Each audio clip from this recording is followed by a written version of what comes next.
मैं हंसराज आर्य सभी विद्यार्थियों और प्यारे साथियों, मित्रों सभी का आर्य क्लास के अंतर्गत बहुत बहुत स्वागत और अभिनंदन करता हूं। प्रिय विद्यार्थियों और साथियों, आज की जो हमारी जो क्लास रहेगी वो कल की क्लास में जो शेष जो पार्ट था हम सीटीयूट के संदर्भ में देख रहे थे। अंतर्राष्ट्रीय राजनीति का जो कि एक महत्वपूर्ण जो है इसको चैप्टर माना जाता है।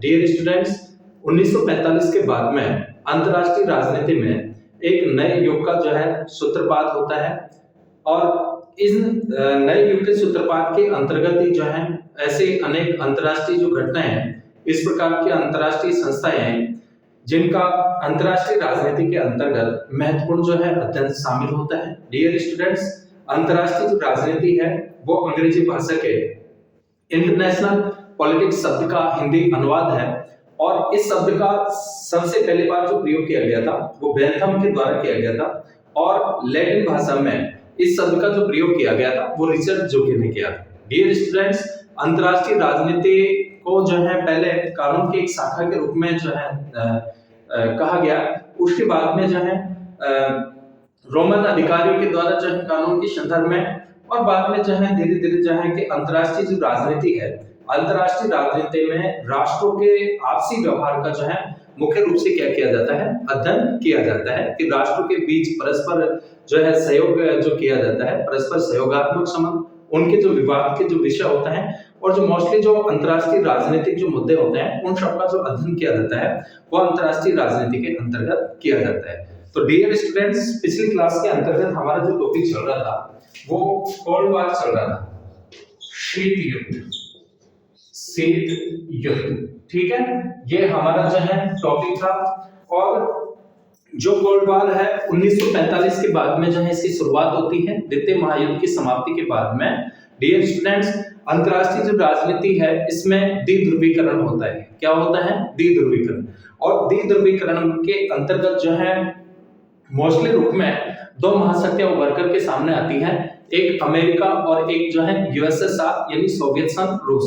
दोनों महाशक्तियों के बीच में जो वैचारिक जो युद्ध चला उसको जो है शीत युद्ध के नाम से जाना जाता है और इसमें शीत युद्ध शब्द का जो प्रयोग किया सबसे पहली बार जो है बर्नार्ड बारूच के द्वारा किया गया था। ठीक है, तो हम बात कर रहे थे कोल्ड वॉर की। कोल्ड वॉर के मोस्टली रूप में हमने जो है इसका अर्थ देखा, इसके लक्षणों की बात की थी और हम जो पढ़ रहे थे वो शीत युद्ध के प्रमुख चरणों की बात कर रहे थे।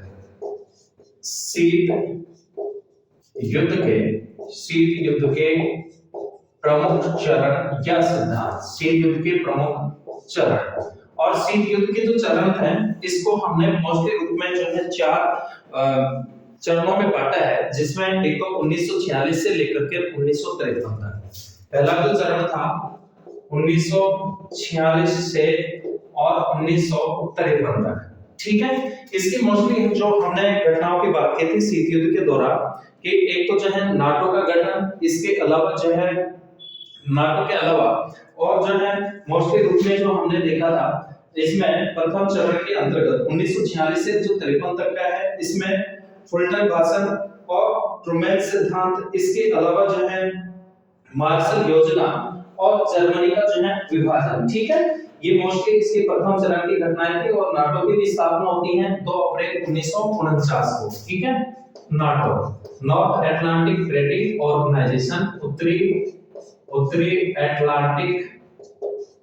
अटलांटिक सैन्य संधि संगठन।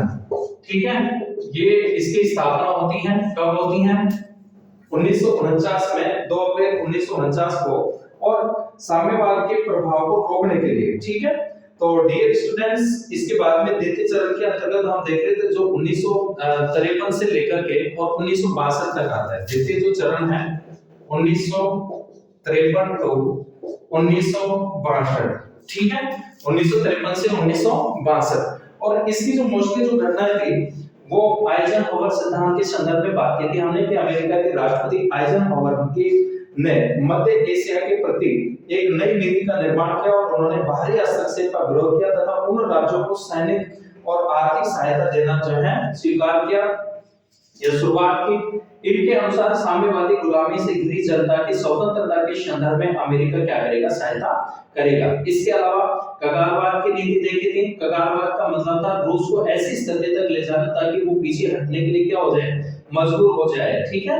अर्थात तनाव विवाद को बढ़ाकर युद्ध के कगार तक जाना, वह बाद में फिर जो है पीछे हट जाना। सीटों की स्थापना देखी थी 8 सितंबर 1954 को। और उसके बाद में जो है इसके जो प्रमुख जो घटनाएं द्वितीय चरण की क्या क्या है, आइजनहोवर सिद्धांत, इसके अलावा डोमिनो थ्योरी, कगारवाद, सीटों, और फिर जो है वार्सा पैक्ट। और वार्सा पैक्ट का जो गठन हुआ था 1955 में, जो कि सोवियत संघ रूस के द्वारा, और प्रमुख रूप से जो है नाटो का जो है क्या उसका प्रत्युत्तर था। नाटो जो अमेरिका के नेतृत्व में बना था, और इसमें मोस्टली 12 देश हैं, ठीक है। और वार्सा पैक्ट जो था वो 8 देशों का था। तो डियर स्टूडेंट, स्वीडिश संकट, आइजनहोवर सिद्धांत, यूटू विमान कांड के संदर्भ में देखा, पेरिस शिखर सम्मेलन। और फिर जो हम बात करें उसके बाद में जो तीसरा जो चरण आता है 1962 से लेकर के, इसका जो तीसरा चरण है 1962 से लेकर के 1979 तक, ठीक है, जिसको देतान का काल कहा जाता है। कौन सा काल कहा जाता है, देतान काल। देतान का मतलब होता है तनाव थितिल्य का काल, ठीक है। यानी शीत युद्ध के दौरान जो है इसमें थितिलता जो आती है, और मूल रूप से देतान फ्रांसीसी भाषा का शब्द है जिसका शाब्दिक अर्थ होता है तनाव में थितिलता। इसके अलावा जो है देतान के प्रमुख कारण हमने देखे थे, क्यूबा मिसाइल संकट जो 1962 का था, सोवियत संघ व चाइना में प्रतिद्वंदिता, और वियतनाम में अमेरिकी हस्तक्षेप। इसके बाद में जो है देतान काल की प्रमुख घटनाएं पीटीबीटी, इसके अलावा होटलाइट वार्ता, एनपीटी, परमाणु अप्रसार संधि, मॉस्को बॉन्ड समझौता, बर्लिन समझौता, और मॉस्को शिखर वार्ता। इसके बाद में इसी में हमने देखा था कि सेकंड वर्ल्ड वॉर के बाद में किसी अमेरिकी राष्ट्रपति की रूस की जो यात्रा है, और सबसे पहले जो रूस की यात्रा की किसने की, निक्सन ने, ठीक है। ध्यान रखना कि अमेरिका के जो राष्ट्रपति थे कौन, निक्सन। निक्सन के द्वारा सेकंड वर्ल्ड वॉर के बाद में रूस की क्या की जाती है, यात्रा की जाती है, ठीक है, रूस की यात्रा। और सेकंड वर्ल्ड वॉर के बाद में रूस की यात्रा करने वाले ये पहले जो है व्यक्ति थे जिन्होंने सद्भावना यात्रा की। उसके बाद में जो है डियर स्टूडेंट, निक्सन की रूस यात्रा के दौरान दोनों राष्ट्रों में 3 वर्षीय समुद्री समझौता हुआ, और अमेरिका ने रूस को एमएनएफ का दर्जा भी दिया। दोनों के बदले ऋणों के भुगतान को लेकर के क्या होता है, एक समझौता होता है। अब इसी में हम बात करेंगे ब्रेजनेव की अमेरिकी यात्रा। उसके बाद में जो है ब्रेजनेव कहां जाते हैं, अमेरिका जाते हैं 17 जून 1973 को, ठीक है। ब्रेजनेव की अमेरिकी यात्रा, ब्रेजनेव की अमेरिकी यात्रा। पहले कौन है, अमेरिका के राष्ट्रपति कौन, निक्सन। उसके बाद में ब्रेजनेव की अमेरिकी यात्रा 17 जून 1973 को, कब होती है, 17 जून 1973 को, ठीक है। और जिन्होंने निक्सन के द्वारा जो है अमेरिका की जो यात्रा की गई वो 22 मई 1972 को, ध्यान रखना 22 मई 1972 को, ठीक है। तो इस तरह से जो है हेलेंस्की सम्मेलन होता है, यूरोपियन सुरक्षा सहयोग सम्मेलन 3 जुलाई 1973 को पहला, और 21 जुलाई 1975 को दूसरा यूरोपियन सुरक्षा सम्मेलन हुआ, जिसमें अमेरिका व यूरोप के 35 देशों ने भाग लिया। और इस सम्मेलन में यूरोप के देश 33 सदस्य जो है इसके भाग होते हैं, अमेरिका अल्बानिया को छोड़कर के यूएसएसआर और रूस, ठीक है, यूएसएसआर रूस। इस सम्मेलन के जो उद्देश्य थे कि अंतरराष्ट्रीय तनाव को समाप्त करके और शीत युद्ध का अंत करना चाहता था, ठीक है। किसका अंत करना चाहता था, शीत युद्ध का, ओके। इसके बाद में डियर स्टूडेंट्स हेलेंस्की घोषणा पत्र आता है, और जो कि 4 खंडों में विभाजित था, जिसके अंतर्गत पहला खंड सुरक्षा से संबंधित था, दूसरा खंड आर्थिक, वैज्ञानिक, तकनीक और पर्यावरण संबंधी प्रश्नों पर सहयोग से संबंधित था, तीसरा खंड मानवीय संपर्क, और चौथा जो खंड था इस घोषणा पत्र के बाद उठाए जाने वाले कदमों से संबंधित था। फिर किसिंजर ने हेलेंस्की सम्मेलन के संबंध में कहा कि इसने शीत युद्ध के प्रभाव को रोकने में सहयोग दिया, और राष्ट्रों के मध्य एक नई जो है हेलेंस्की भावना का क्या हुआ, विकास हुआ, ठीक है। हेलेंस्की भावना का क्या होता है, विकास होता है। डियर स्टूडेंट्स, तृतीय यूरोपियन सुरक्षा सम्मेलन होता है जून 1977 में बेलग्रेड में। तीसरा यूरोपियन सुरक्षा सम्मेलन आयोजित हुआ साल्ट 2 होती है जिसकी अवधि 5 वर्ष थी, और 1979 में दोनों देशों ने साल्ट सेकंड समझौते पर हस्ताक्षर किए। इसके बाद इस संधि को दोनों देशों की संसद द्वारा अनुमोदित करवाना था, परंतु अफगानिस्तान में सोवियत हस्तक्षेप के कारण अमेरिकी राष्ट्रपति जिमी कार्टर ने साल्ट सेकंड के अनुमोदन को क्या कर दिया, स्थगित कर दिया। ठीक है, इसके बाद में हम जो बात करते हैं डियर स्टूडेंट्स, इसके जो देतान काल है इसको दो में बांटते हैं। 1962 से जो 79 तक है, इसमें एक तो निष्क्रिय काल और एक सक्रिय काल। निष्क्रिय के अंतर्गत सोवियत संघ का अफगानिस्तान हस्तक्षेप की दिसंबर 1979 में अफगानिस्तान में क्रांति हुई, जिसके फलस्वरूप राष्ट्रपति अमीन का तख्तापलट हो जाता है और बखरुख करमाल अफगानिस्तान के नए राष्ट्रपति बने। नए राष्ट्रपति ने सोवियत संघ में सैनिक सहायता मांगी और अफगानिस्तान में सोवियत सेना पहुंचते ही अमेरिकी राष्ट्रपति ने इसका विरोध किया, जिसमें शीत युद्ध में अमेरिका ने पाकिस्तान को सोवियत संघ का मुकाबला करने के लिए $20 करोड़ देने की क्या की घोषणा की। साथ ही अमेरिका ने साल्ट सेकंड पर भी बहस रोकवाई। ठीक है, इसके बाद में डियर स्टूडेंट्स हम बात करते हैं जो चौथा इसका चरण है 1979 से लेकर के 1985 तक। फोर्थ चरण 1979 से लेकर के 1985 तक। ठीक है, जिसको नव शीत युद्ध भी कहा जाता है। क्या कहा जाता है? नव शीत युद्ध। नव शीत युद्ध एंथनी गिडेंस ने कहा है, एंथनी गिडेंस। ठीक है, एंथनी गिडेंस ने इसको नव शीत युद्ध कहा है इस दौर को, और जो कि 1979 से लेकर के 1985 तक है। डियर स्टूडेंट्स, जो है मूल कारण जो था कि सोवियत संघ के द्वारा अफगानिस्तान में हस्तक्षेप और 1981 में अमेरिकी राष्ट्रपति पद पर रेगन के आने के बाद शीत युद्ध में पुनः क्या आई, तेजी आई, और एक नई शुरुआत को जॉन गिडेंस और फ्रेडरिक हैलिडे ने नया शीत युद्ध का नाम दिया। नया शीत युद्ध यूएसएसआर का विरोधी न होकर के साम्यवाद का विरोधी था। किसका विरोधी था? एक मोस्टली रूप में साम्यवाद का विरोधी था। किसका विरोधी? साम्यवाद का। ठीक है, साम्यवाद का मोस्टली विरोधी था।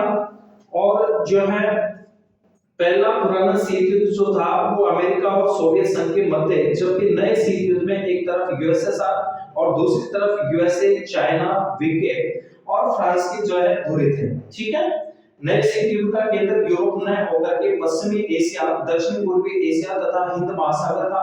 राष्ट्रपति रेगन ने स्टार वार प्रोग्राम की घोषणा की, जो कि एक प्रस्तावित मिसाइल डिफेंस था।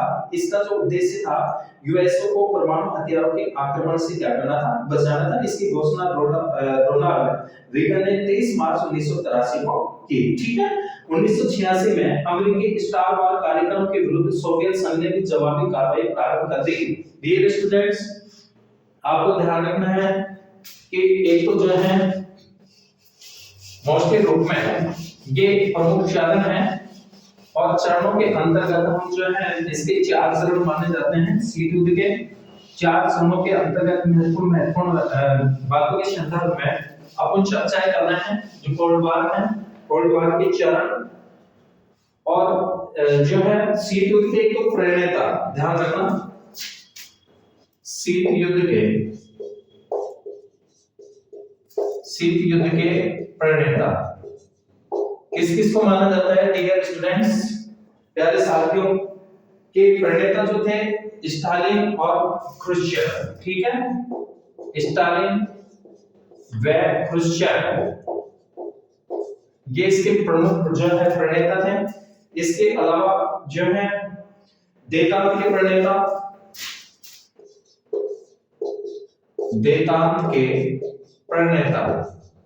देतान के जो प्रणेता थे वो कौन कौन थे? ब्रुश्चेव, सॉरी यहां पे आएगा कौन थे? ब्रुश्चेव। और जो देतान के जो प्रणेता थे वो कौन कौन थे? केनेडी और क्रुश्चेव, केनेडी व क्रुश्चेव। इसके अलावा जो है नव शीत युद्ध के प्रणेता निक्सन और ब्रेजनेव। नव शीत युद्ध के प्रणेता नव शीत युद्ध के प्रणेता माने जाते हैं निक्सन व ब्रेजनेव। निक्सन व ब्रेजनेव। ठीक है।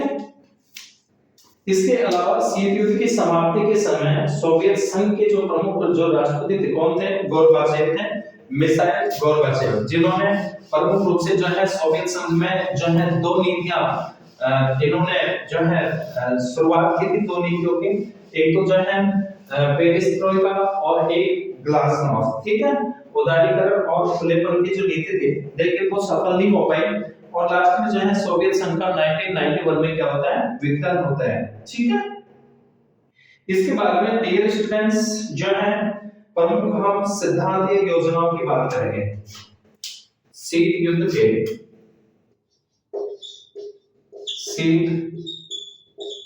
के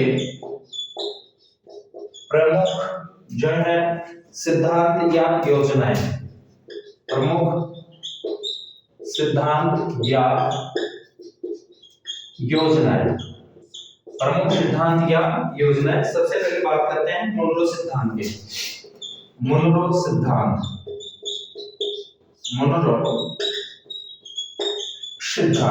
ठीक है।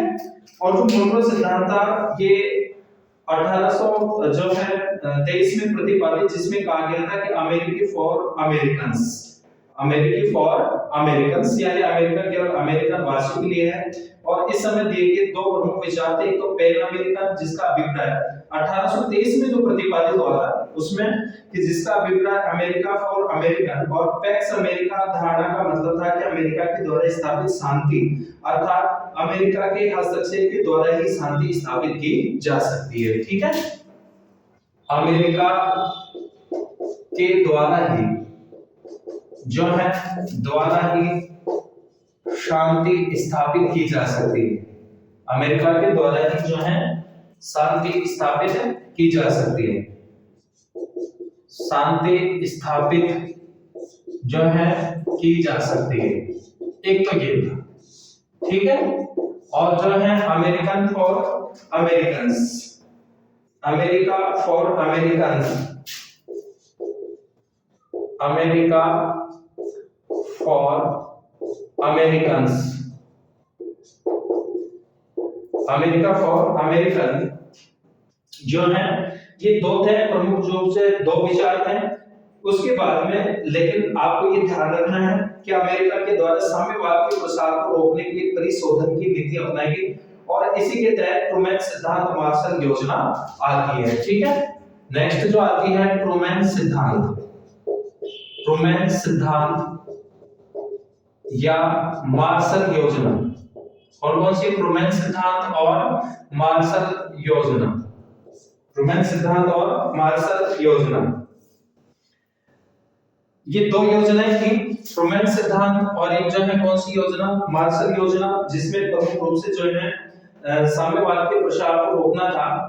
और जैसा कि अमेरिकी राष्ट्रपति डेविड ट्रूमैन ने कहा कि दुनिया में जहां कहीं भी शांति भंग होगी अमेरिका द्वारा आक्रमण किया जाएगा, क्योंकि वह अमेरिकी सुरक्षा में मार्शल प्लान के द्वारा यूरोप के देशों का पुनः निर्माण किया गया, अर्थात आर्थिक सहायता के माध्यम से उन्हें साम्यवादी गुट में जाने से क्या किया गया? रोका गया। साम्यवादी गुट में जाने से उनको क्या किया गया? रोका गया। ठीक है।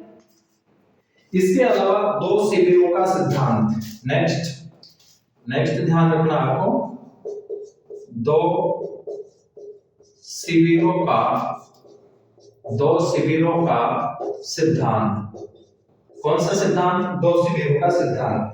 और ये जो था ये रूसी नेता जो स्टालिन के द्वारा प्रतिपादित, इसके द्वारा रूस के जो नेता थे जो है स्टालिन के द्वारा प्रतिपादित, स्टालिन के द्वारा प्रतिपादित था।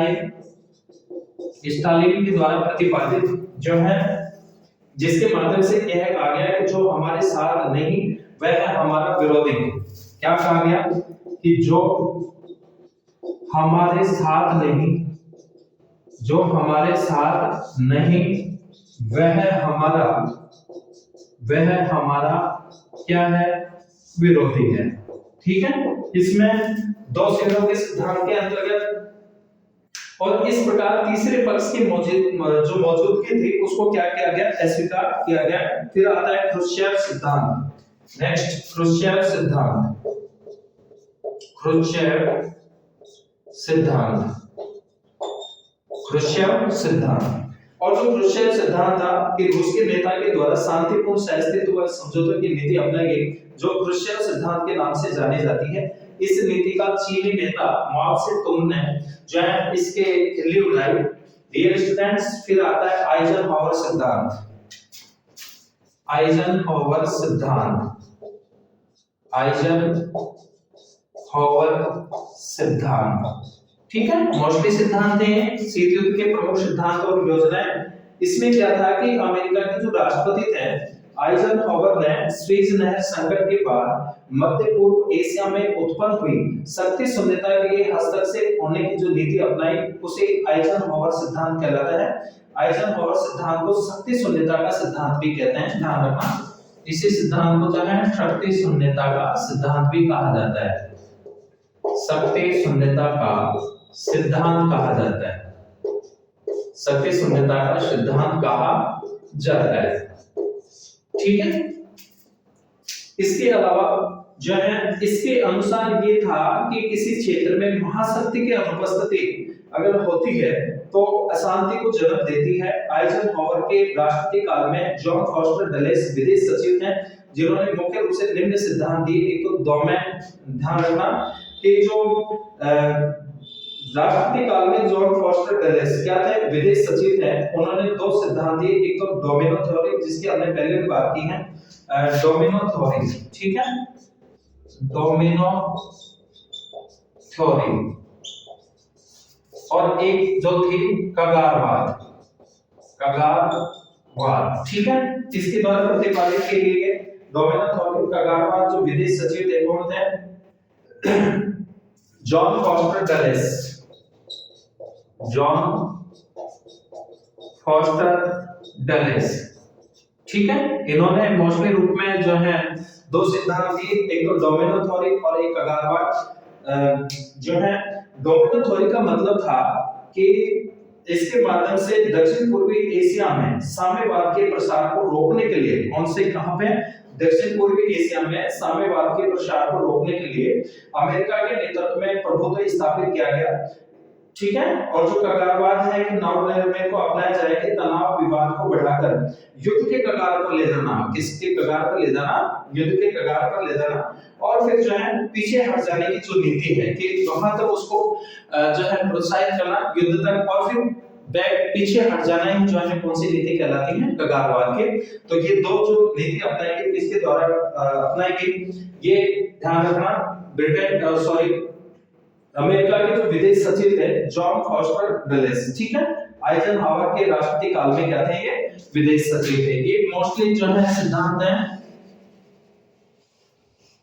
मोनरो सिद्धांत है, ट्रूमैन सिद्धांत है। डियर स्टूडेंट्स, प्यारे साथियों, मित्रों, ये मोस्टली जो है ये शीत युद्ध के दौरान प्रमुख सिद्धांत जो है, जिसको आइजनहावर सिद्धांत है, ठीक है, मार्शल योजना है, ट्रूमैन सिद्धांत है, ये मोस्टली आपको ध्यान रखने हैं। उसके बाद में बात करते हैं अपन mad theory, mad theory, mad theory. और जो मैड थ्योरी है इसमें जिसको सामूहिक पारस्परिक सुनिश्चितता विनाश की जो है नीति कहा जाता है, जिसका पूरा नाम है म्यूचुअल एश्योर्ड डिस्ट्रक्शन, ठीक है। हथियारों से सुसज्जित देश लड़ाई नहीं करेंगे क्योंकि उन्हें मालूम था कि वे इन हथियारों का प्रयोग दुश्मन राष्ट्र को बर्बाद करने में करते हैं तो दूसरा पक्ष स्वयं ही उन्हें क्या कर देगा, नष्ट कर देगा। मैड थ्योरी को परमाणु संतुलन का सिद्धांत भी कहा जाता है, ध्यान रखना इसको। परमाणु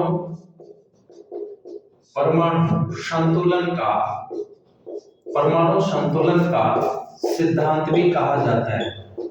क्या कहा जाता है? परमाणु संतुलन का सिद्धांत भी कहा जाता है, ध्यान रखना आपको। परमाणु संतुलन का सिद्धांत भी जो है इसको कहा जाता है। और जो है या परमाणु अवरोध की नीति या परमाणु भयोत्पादन की नीति भी इसको जो है कहते हैं। और जो न्यूक्लियर डिटरेंस है इसका मतलब होता है कि परमाणु हथियारों से लैस होने से डर के कारण उस पर हमला करने की कोशिश नहीं करेगा, ठीक है। लेकिन परमाणु अवरोधन को जॉन स्लेसर ने ग्रेट डिटेरेंस कहा और गुजरात ने डिटेरेंस कहा, जॉन फॉस्टर डलेस ने मैसिव डिलेटेशन इसको कहा। डियर स्टूडेंट्स, इस स्थिति को चर्चिल ने आतंक का संतुलन कहा, अर्थात विनाश के डर से दोनों महाशक्तियां आपस में नहीं टकराएंगे। ठीक है, दोनों जो महाशक्तियां थी, एक तो अमेरिका और एक सोवियत संघ जो है रूस।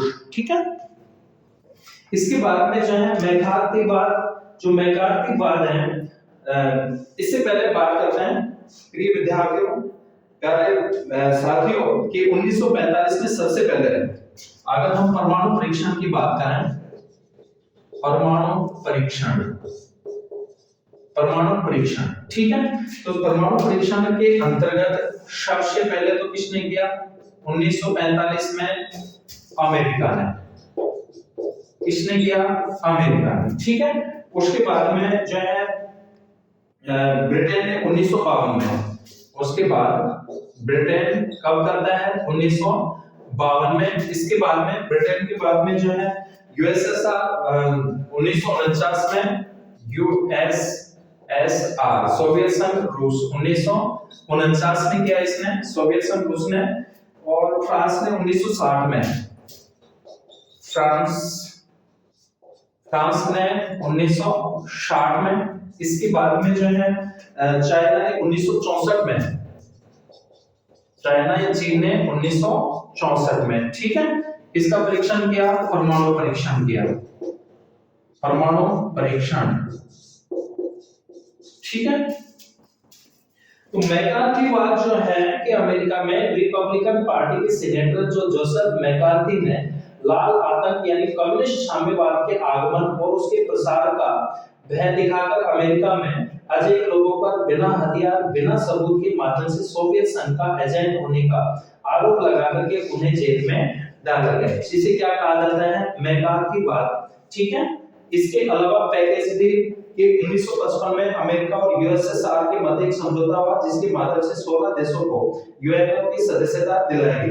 और जो ब्रेजनेव सिद्धांत है, ब्रेजनेव सिद्धांत के अंतर्गत कि समाजवादी देशों में विशेष रूप से पूर्वी यूरोप के संबंध में 1968 में दिया गया सिविक संप्रभुता का सिद्धांत है, और इन्होंने 1969 में एशिया की सामूहिक सुरक्षा का क्या दिया? सिद्धांत दिया। ठीक है, एशिया की सामूहिक सुरक्षा का क्या दिया? सिद्धांत दिया। इसके बाद में डियर स्टूडेंट्स, ये प्रमुख जो है क्या है? सिद्धांत है। शीत युद्ध के दौरान प्रमुख सिद्धांत या योजनाएं। ठीक है, अब हम बात करते हैं शीत युद्ध का अंत। शीत युद्ध का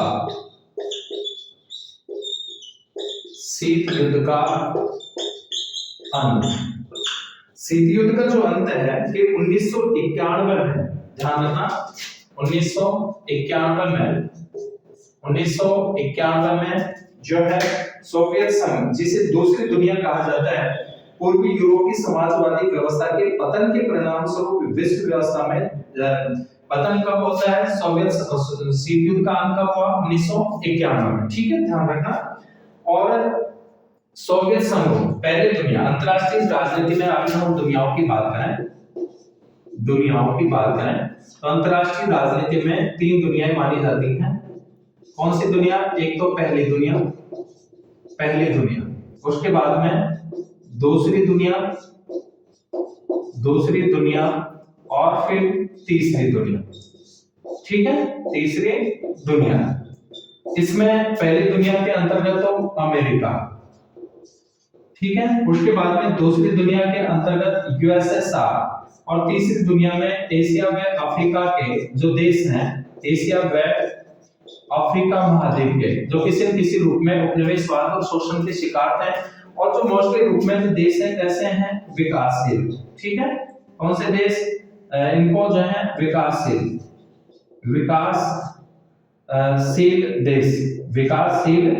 देश। ठीक है, ये कौन सी दुनिया में आते हैं? ये तीसरी दुनिया में आते हैं। तो जो है सोवियत संघ, जिसे पूर्वी यूरोप की समाजवादी व्यवस्था के पतन के परिणाम स्वरूप विश्व व्यवस्था में जो परिवर्तन देखने को मिले, परिवर्तन जो हुए मोस्टली रूप में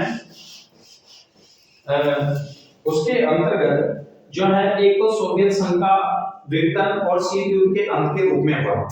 सोवियत संघ का विघटन सोवियत संघ का विघटन वह शीत युद्ध के अंत के रूप में हुआ। शीत युद्ध के अंत के रूप में हुआ। शीत युद्ध के अंत के रूप में हुआ, ठीक है। इसके बाद में विश्व राजनीति में शक्ति संबंध बदल गया। अगर हम परिवर्तनों की बात करें तो विश्व राजनीति में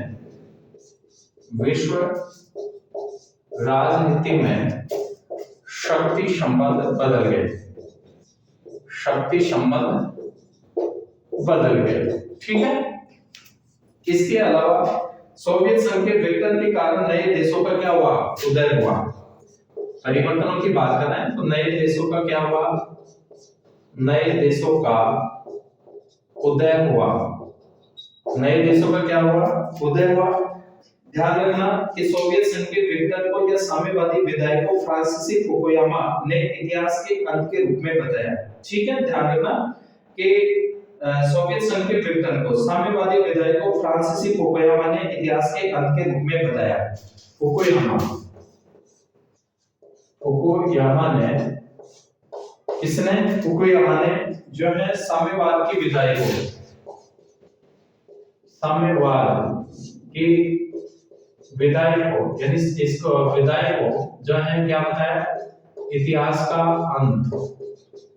इतिहास का अंत। डियर स्टूडेंट्स, ये प्रमुख रूप से जो है हम अंतरराष्ट्रीय राजनीति द्वितीय विश्व युद्धोत्तर अंतरराष्ट्रीय जो नवीन जो प्रवृत्तियां हैं उनके संदर्भ में भी जो है मोस्टली हमने बात की है, जिसमें फुकुयामा ने जब इसके साम्यवाद का जो सोवियत संघ का विघटन हुआ तो उन्होंने इतिहास के अंत के रूप में बताया। ध्यान रखना, इस इतिहास के अंत के रूप में बताया। और इसी प्रकार अमेरिकी लेखक ब्रिजेस्की ने इसे शानदार विफलता के रूप में चित्रित किया है। एक ध्रुवीय विश्व व्यवस्था क्या हुई? स्थापित हुई। यानी अब दबाव किसका रह गया? केवल अमेरिका। पहले क्या था? द्विध्रुवीय। तो एक ध्रुवीय व्यवस्था की क्या होती है? शुरुआत होती है। एक ध्रुवीय व्यवस्था की क्या होती है? शुरुआत होती है, ठीक है।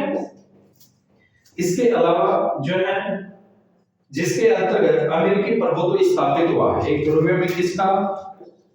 अमेरिकी प्रभुत्व, यानी अब महाशक्ति के रूप में कौन रहेंगे? अमेरिकी प्रभुत्व क्या होता है? स्थापित होता है। अमेरिकी प्रभुत्व क्या होता है? स्थापित होता है। इसके अलावा पूर्वी यूरोप के देशों में लोकतांत्रिक प्रक्रिया का विस्तार हुआ। यूएनओ के सदस्य देशों का क्या हुआ? विस्तार हुआ। नव उपनिवेशवाद के दायरे में विचारधारा का विस्तार हुआ, अर्थात एमएनसी के माध्यम से सहमति स्थापित की गई। और जो है राज्यों के मध्य संघर्ष के बजाय राज्यों के भीतर जो है क्या देखा गया? संघर्ष देखा गया, ठीक है। इसके अलावा जो है हेनरी किसिंजर ने अपनी पुस्तक विश्व व्यवस्था में मोस्टली रूप में अमेरिका के उभयभावी महाशक्ति के रूप में कहा। इसके अलावा शॉक थेरेपी आती है। शॉक थेरेपी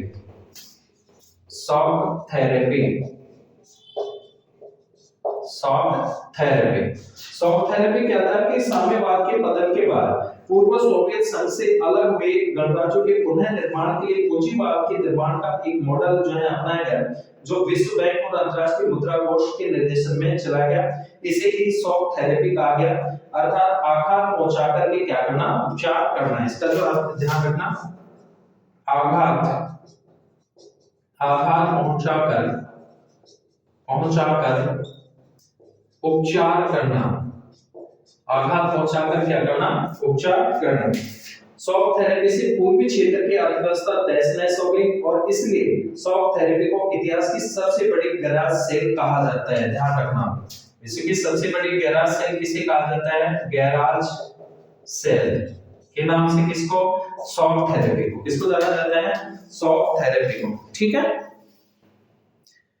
इसके बाद में समकालीन विश्व में डियर स्टूडेंट्स जो है तो मोस्टली रूप में हमने जो है हमारे शीत युद्ध के क्लास के अंतर्गत दो पार्ट रहे हैं। पहले पार्ट के अंतर्गत हमने चर्चाएं की, उसके बाद में हमने जो शेष जो चरण थे और उनके संदर्भ में और मोस्टली रूप में इसके दौरान जो प्रमुख जो सिद्धांत थे, महत्वपूर्ण जो सिद्धांत थे उनके संदर्भ में हमने बात की। सभी विद्यार्थियों सभी दोस्तों का बहुत बहुत थैंक यू।